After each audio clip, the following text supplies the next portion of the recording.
Voter তালিকা থেকে 142 জনের নাম বাদ, ক্ষোভে হাসনাবাদ হিঙ্গলগঞ্জ রোড অবরোধ।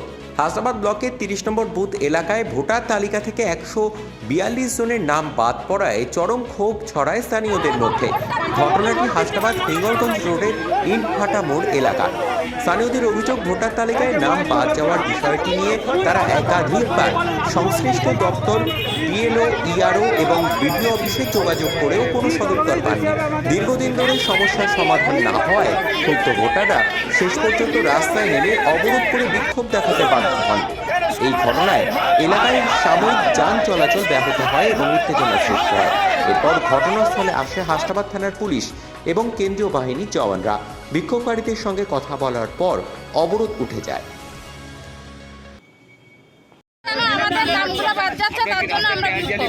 কেন কতজনের নাম বাদ গেছে? এটা কত নম্বর বুথ? এটা 30 নম্বর। আমরা কি চাইছেন কি এখন? আমরা চাইছি যে আমরা নির্বাচন কমিশনের কাছে আমরা জবাব চাইছি, আমাদের নামগুলো কিসের জন্য বাদ গেল। আমাদের এখানে আমরা এখানে বাপ দাদা কাকা সবাই চোদ্দ পুরুষ আমাদের এখানে আছে। আমাদের দাবিতে প্রমাণ পাচ্ছি সব পাচ্ছি, তারপরেও আমাদের কেন নামগুলো বাদ যাচ্ছে এর জন্য জবাব চাই আমরা নির্বাচন কমিশনের কাছে। আপনার নাম? নির্বাচন কমিশন কতজনের নাম বাদ গেছে আপনাদের গ্রামে? 150 জনের নাম বাদ গিয়েছে।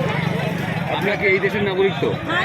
তাহলে আপনাদের নাম বাদ গেল কেন? বাদ গেল কেন সেটা দেবার চাচ্ছি নির্বাচন কমিশনের। এর আগে ভোট দিয়েছেন? হ্যাঁ, কোথায় ভোট দিয়েছেন? ওটা কেন দিয়েছি? কতবার দিয়েছেন? 2002 সালের ভোটার লিস্ট থাকা সত্ত্বেও নাম বাদ যাচ্ছে।